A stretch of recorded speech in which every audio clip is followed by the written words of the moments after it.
Ouvi a palavra do Senhor. Assim diz o Senhor: amanhã, a estas horas mais ou menos, dar-se-á um alqueire de flor de farinha por um siclo, e 2 de cevada por um siclo à porta de Samaria. Porém o capitão, a cujo braço o rei se apoiava, respondeu o homem de Deus: ainda que o Senhor fizesse janelas no céu, poderia suceder isso? Disse o profeta: eis que tu o verás com os teus olhos, porém disso não comereis.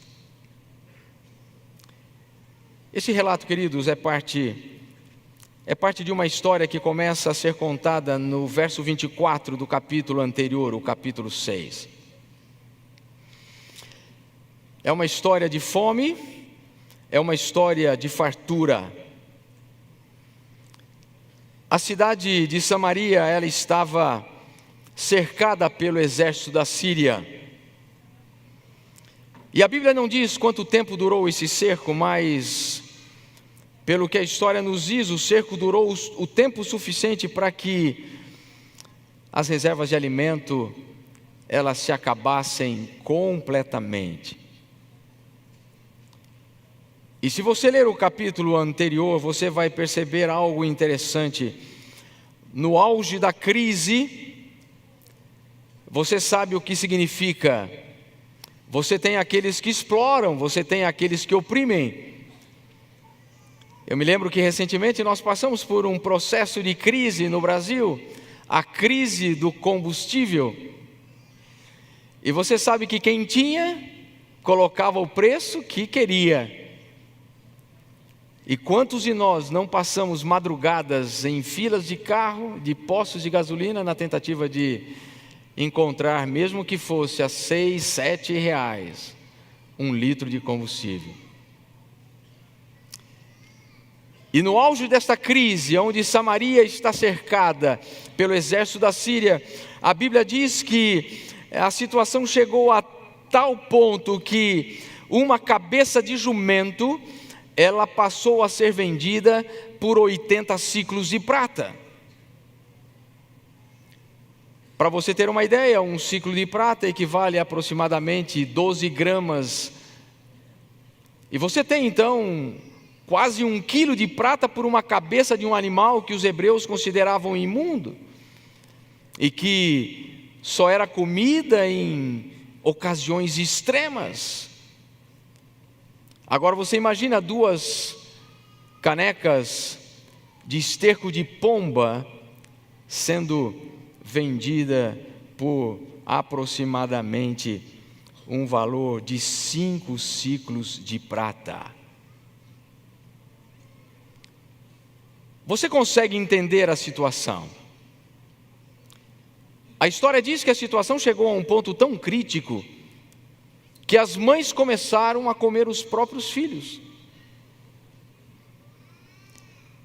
E o relato diz que, em uma certa ocasião, o rei estava ali passando pelos muros da cidade de Samaria e, de repente, uma senhora o aborda com uma situação muito crítica. E qual era essa situação? O problema era que 2 mulheres haviam feito o acordo de comerem os próprios filhos. Uma honrou e a outra havia escondido o filho. E a Bíblia diz que Jorão ficou assim tão indignado com aquela situação, que ele rasga suas vestes. E ele então lança toda a culpa daquela situação que acontecia para o profeta Eliseu. E ele sai em busca de Eliseu. É uma coisa incrível esse momento da história. Quando eu olho para essa realidade crítica em que Samaria estava vivendo e estava enfrentando, eu vejo muitas vezes a atitude de Jorão, que era o rei de Israel, muito parecida com a nossa. É muito fácil nós atribuirmos culpa aos outros. e não assumirmos as nossas próprias consequências daquilo que nós mesmos semeamos. Quem era Jorão? A Bíblia diz que Jorão era irmão de Acasias, e ambos eram filhos de Acabe. Consequentemente, quando você vai um pouquinho mais para o início do livro de 2 Reis, principalmente no capítulo 3, versos 1 e 2, você vê claramente que Jorão, ele reinou por 12 anos, e ele fez o que era mal perante o Senhor, como o seu pai, como a sua mãe, como o seu irmão. Consequentemente, essa dinastia havia levado Israel a uma decadência espiritual profunda. Eles haviam substituído o culto ao verdadeiro Deus por cultos idólatras. E que culpa tinha Eliseu de tudo aquilo que estava acontecendo? Ele apenas havia sido um instrumento, um profeta nas mãos de Deus, para proclamar juízo sobre a nação que era completamente impenitente e resistente a tudo aquilo que Deus havia pedido deles. Que culpa tinha o pobre profeta Eliseu? Mas não é assim que acontece conosco hoje? Enquanto eu estava preparando essa mensagem, eu comecei a pensar coisas assim muito reais da nossa vida.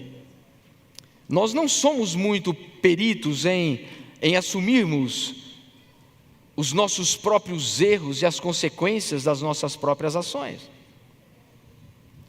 Se o nosso casamento vai mal ou acaba, a culpa é do outro. Se eu saio da igreja e resolvo abandonar a igreja, a culpa é do pastor, a culpa é do ancião, a culpa é do diácono, a culpa é do líder da igreja. Enfim, eu não assumo as minhas consequências. Se os meus relacionamentos sociais eles desaparecem, a culpa é do outro, nunca é minha. Se eu perco o trabalho, a culpa é do patrão, não é minha. E essa transferência de culpa é algo que nós estamos muito acostumados a fazer, e nós precisamos entender que muitas vezes nós colhemos aquilo que nós mesmos semeamos.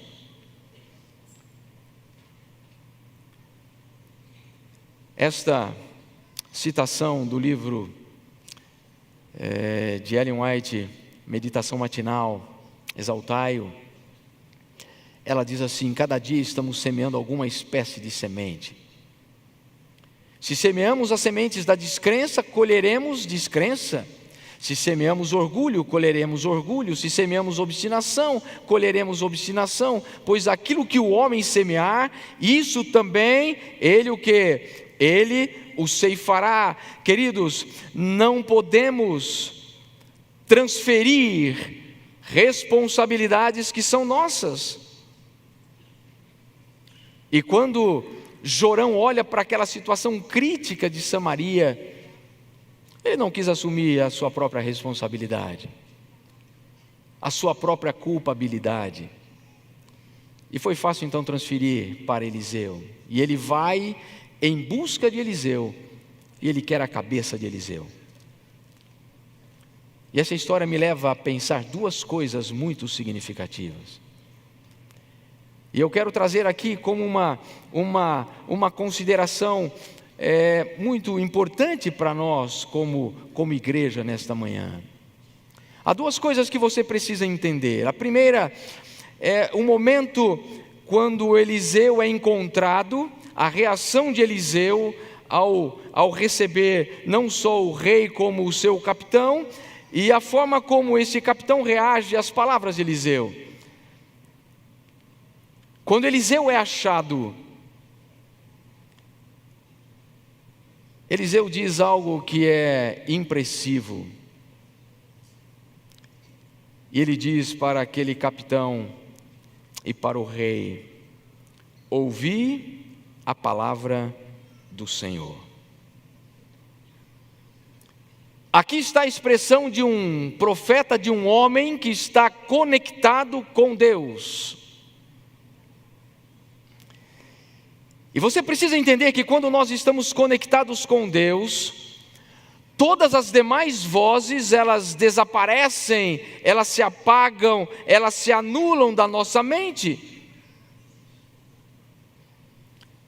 Todas as vezes que eu leio na palavra do Senhor a expressão, ouvir a palavra do Senhor, dai ouvidos à palavra do Senhor, eu me deparo com o maior desafio existencial do ser humano.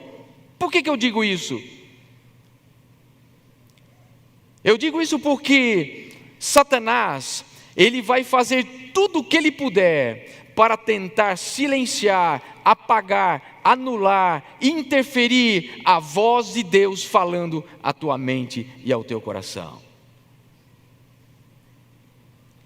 Cada um de nós tem uma experiência de vida e sabe muito bem quantas vozes falam diariamente à nossa consciência. Particularmente, eu entendo que Satanás, ele nos ataca, principalmente nos dias em que nós estamos vivendo, em 3 direções. A primeira direção, eu me refiro ao humanismo secular. E você precisa entender isso porque é algo importantíssimo para você. Através do humanismo secular, as pessoas pregam que o nosso código ético e moral não depende de deuses ou de forças sobrenaturais. Ele é formado a partir da nossa própria razão, das lições da nossa própria história e da nossa experiência pessoal. Esse é a cartilha magna do humanismo secular. E existem aí multiplicadores de pensamentos humanistas, onde a sua pressuposição principal é o ateísmo, ou seja, a ausência completa de Deus na nossa vida. Eu estava essa semana buscando algumas questões sobre o humanismo e me deparei com esse Bertrand Russell. Ele é um dos mais influentes homens do século XX, matemático, sociólogo, um homem racionalista. E ele coloca de maneira muito clara esse conceito do humanismo secular. Ele diz: a religião é algo que sobrou da infância da nossa inteligência. Ela desaparecerá gradualmente à medida que adotamos a razão e a ciência como nossas diretrizes. Ou seja, Satanás, ele está buscando, ele está querendo cada dia tirar da nossa vida a essência da religião. E o humanismo está fazendo isso através dos pensadores, está fazendo isso através dos artistas, está fazendo através dos grandes astros do momento. E se você conhece bem essa fotografia, você sabe que é um dos homens mais bem pagos de Hollywood, um dos homens mais influentes no meio do cinema e das mídias. E ele diz de maneira muito clara, ele diz: eu fui criado dizendo que as coisas eram o caminho de Deus, e quando não saíam do jeito que gostaríamos, era chamado de plano de Deus, ou seja, deu errado, Deus quis assim. Quando me desconectei do conforto da religião, não foi uma perda de fé para mim, foi uma descoberta de si mesmo. Eu acreditei que sou capaz o suficiente para lidar com qualquer situação. A paz em entender que tenho apenas uma vida, aqui e agora, eu sou responsável. Ou seja, eu vivo aqui e agora, é o prazer pelo momento. Então, não importa o que aconteça, vale a pena o meu prazer. Humanismo secular. E Satanás está trabalhando com muitos de nós, para nos levar a pensar que não existe céu, que o céu é aqui agora. Aqui eu vou passar uma vez só, então eu não preciso me preocupar com nada mais.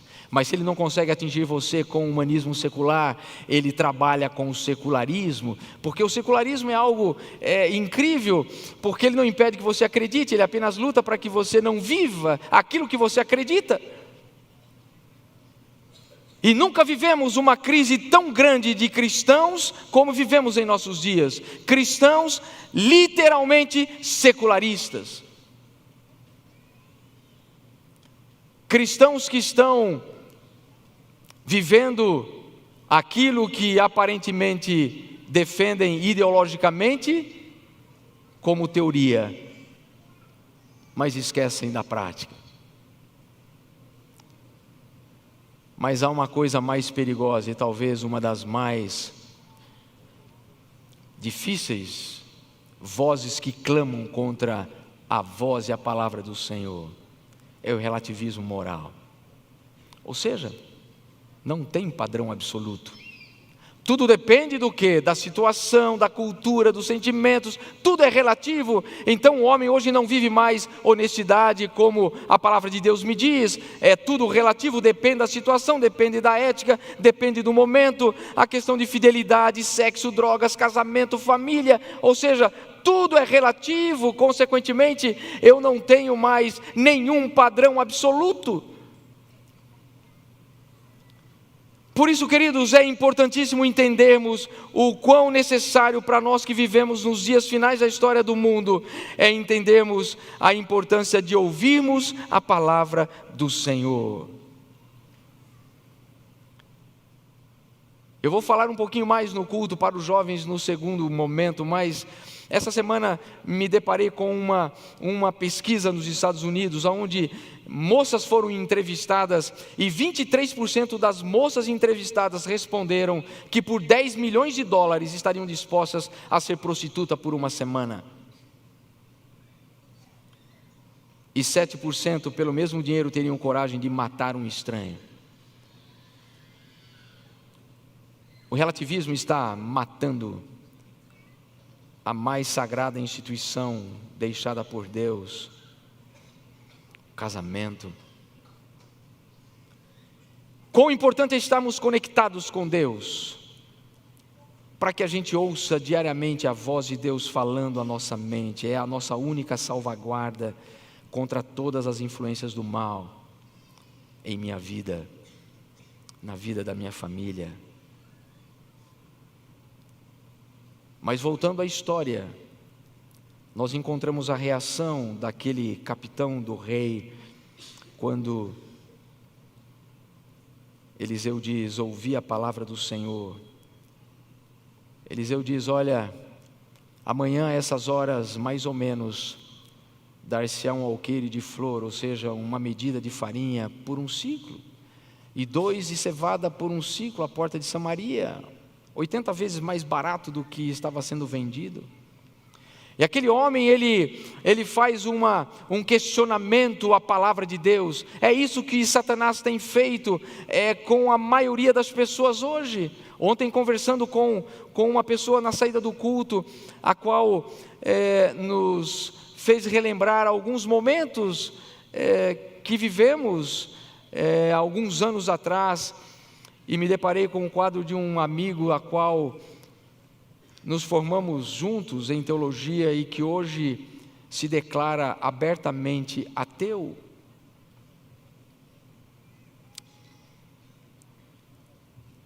Nada acontece do dia para a noite, tudo é muito progressivo, tudo vai indo. E aquele capitão, ele olha para Eliseu e diz assim: ainda que o Senhor fizesse janelas no céu, poderia suceder isso? Um homem que duvidava da palavra de Deus, um homem que duvidou do assim diz o Senhor, um homem que duvidou daquilo que o Senhor havia dito. Será que eu falo para alguém que tem vivido dúvidas a respeito de Deus na sua vida? Olhe para essa citação do livro Mente, Caráter e Personalidade. Ellen White diz assim: todos os que buscam ganchos em quem pendurar as suas dúvidas, encontrá-los-ão. E todos os que se recusam a aceitar a palavra de Deus e lhe obedecer, antes que toda objeção tenha sido removida e não mais haja lugar para dúvida, jamais virão à luz. A desconfiança em Deus é produto natural do coração não renovado que está em inimizade contra Deus. Querida igreja, não permita que a dúvida tome conta do seu coração. Qual foi o preço, qual foi o salário da incredulidade daquele capitão do rei? A Bíblia diz que no dia seguinte, quando 4 leprosos estavam do lado de fora da cidade, resolveram ir ao acampamento dos arameus, dos sírios, perceberam que ali não havia mais nada. Deus havia criado um barulho estrondoso, aqueles soldados e o exército sírio havia voltado para suas terras e havia abandonado todo o acampamento com todo o alimento, com toda a comida, e aqueles 4 leprosos, ele come, mas eles não se sentiram tranquilos sem avisar aqueles que estavam morrendo de fome dentro da cidade, e eles voltam e contam ao rei Jorão, e o rei Jorão manda soldados para que investigassem. Quando chegam ali e se certificam de que aquilo era uma verdade, a Bíblia diz que as portas de Samaria se abriram, os portões, e o povo saiu na disparada, na tentativa de conseguir aquilo que, segundo a palavra do Senhor, havia se cumprido. Exatamente. Mas o que aconteceu com aquele homem? Aquele capitão que respondera ao homem de Deus: ainda que o Senhor fizesse janelas no céu, poderia suceder isso segundo essa palavra? E o profeta disse: eis que tu verás com os teus olhos, porém não comerás.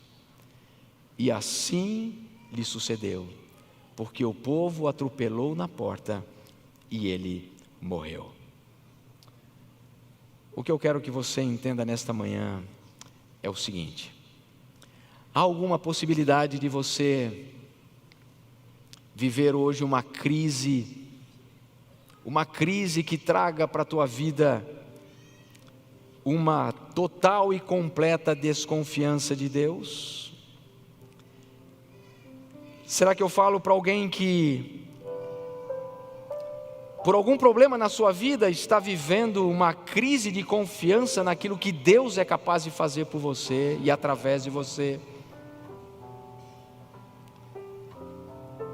O salmista Davi nos dá uma receita extraordinária. Abra sua Bíblia, Salmos capítulo 131. Olhe o que esse pequeno salmo de 3 versos nos mostra a respeito da maneira como devemos agir em meio às crises que vivemos e estamos diariamente submetidos a elas. Davi diz: Senhor, não é soberbo o meu coração, nem altivo o meu olhar.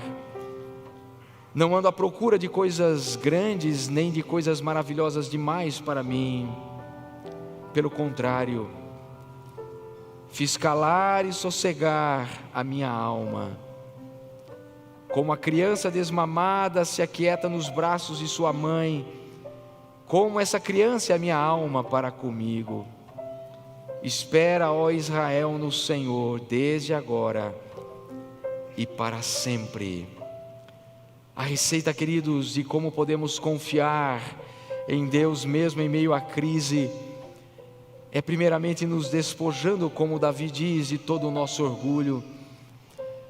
É reconhecendo que mesmo nas mais difíceis dificuldades da nossa vida, mesmo quando aparentemente não há saída, Deus é capaz de abrir as janelas do céu. Deus é capaz de fazer o maior milagre para que eu e você tenhamos aquilo que precisamos para sobreviver. Você não precisa duvidar de Deus, você não precisa se tornar um cético, você não precisa descrer daquilo que Deus coloca todos os dias diante dos seus olhos. Acredite, seja humilde, não precisa viver ansioso, porque Deus vai prover. Diga como Davi: Senhor, fiz calar e sossegar a minha alma, como a criança desmamada se aquieta nos braços de sua mãe. Nada de desespero. Espera, ó Israel, no Senhor, desde agora e para sempre. A história desse capitão poderia ter sido diferente se simplesmente ele tivesse confiado, se simplesmente ele tivesse ouvido a palavra do Senhor. Essa semana eu li um pensamento que me chamou muito a atenção. Tem coisas que Deus dá para a gente aprender, e tem coisas que Deus só dá quando a gente aprende. Queridos, tem coisas que você só vai entender quando você literalmente se entregar e confiar em Jesus. Eu quero convidar a Rayane para cantar uma música final em nosso culto. Essa música fala de confiança. Essa música fala da necessidade de eu aprender a confiar e me entregar ao Senhor. Talvez eu esteja falando nesta manhã para alguém que, para alguma grande provação na sua vida, tem duvidado de Deus. Talvez você esteja passando por um problema que os seus olhos jamais consigam enxergar alguma solução ou uma porta aberta. Pode ser um problema de saúde, pode ser um problema emocional, pode ser um problema financeiro, ou até mesmo um problema espiritual, um problema relacional, familiar. Eu quero convidar você a, nesta manhã, colocar esse problema nas mãos de Deus e dizer: Senhor, eu confio, eu me entrego. Eu sei que se algo está acontecendo na minha vida, é porque o Senhor tem propósitos para mim, e o Senhor vai fazer com que as coisas mudem e aconteçam diferente no teu tempo, na tua maneira de agir, não na minha maneira de querer que as coisas aconteçam. Quer você nessa manhã dizer: Senhor, eu quero confiar mais em Ti, eu preciso. Enquanto a Rayane canta essa música, se você quer nesta manhã demonstrar: Senhor, eu preciso confiar mais em Ti, e você quer uma oração especial, eu vou convidar para você vir aqui à frente. Se você quer ficar onde você está, você pode ficar, não tem problema. Faça como você quiser, mas não deixe de aproveitar esta oportunidade que Deus está lhe dando para ouvir a sua voz e começar a mudar as coisas na sua vida. Ouça essa música e tome a sua decisão nesta manhã.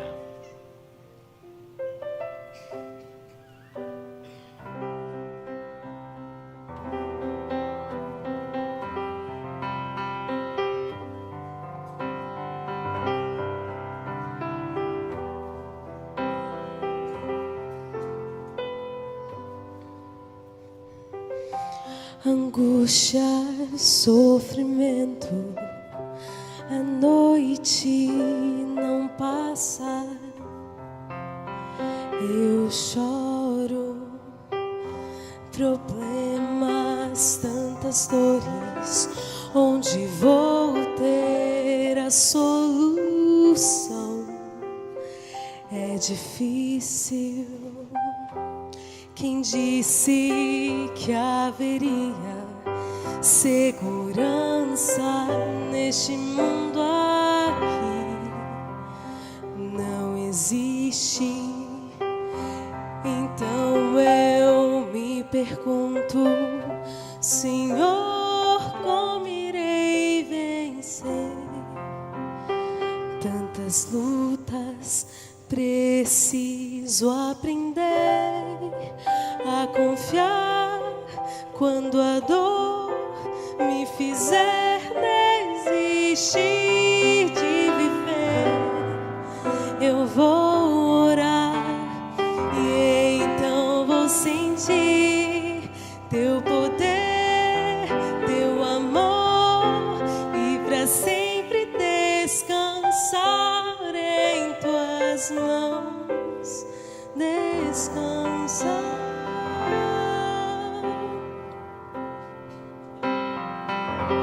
Meu coração se fecha, sentimentos que nunca provou o ferem, mas vai abrir aos poucos aos raios da manhã que irão curá-lo. Preciso aprender a confiar quando a dor me fizer desistir de viver.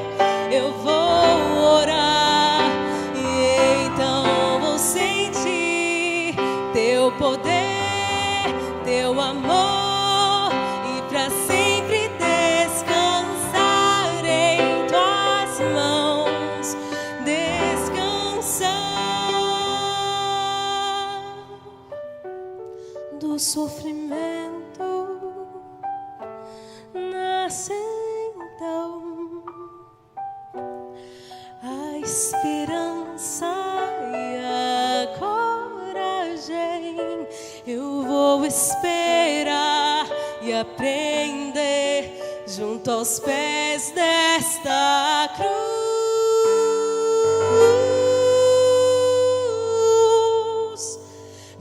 Eu vou aprender a confiar quando a dor me fizer desistir de viver. Eu vou orar e então vou sentir teu poder, teu amor, e para sempre descansar em tuas mãos, descansar.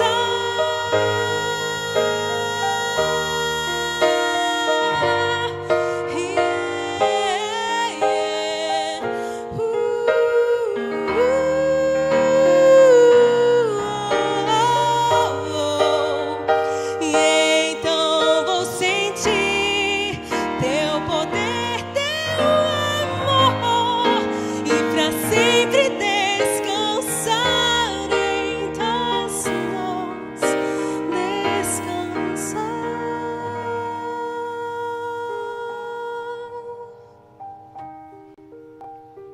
A gente precisa aprender a descansar nos momentos de maior crise e de maior necessidade da nossa vida. Vamos orar? Pai,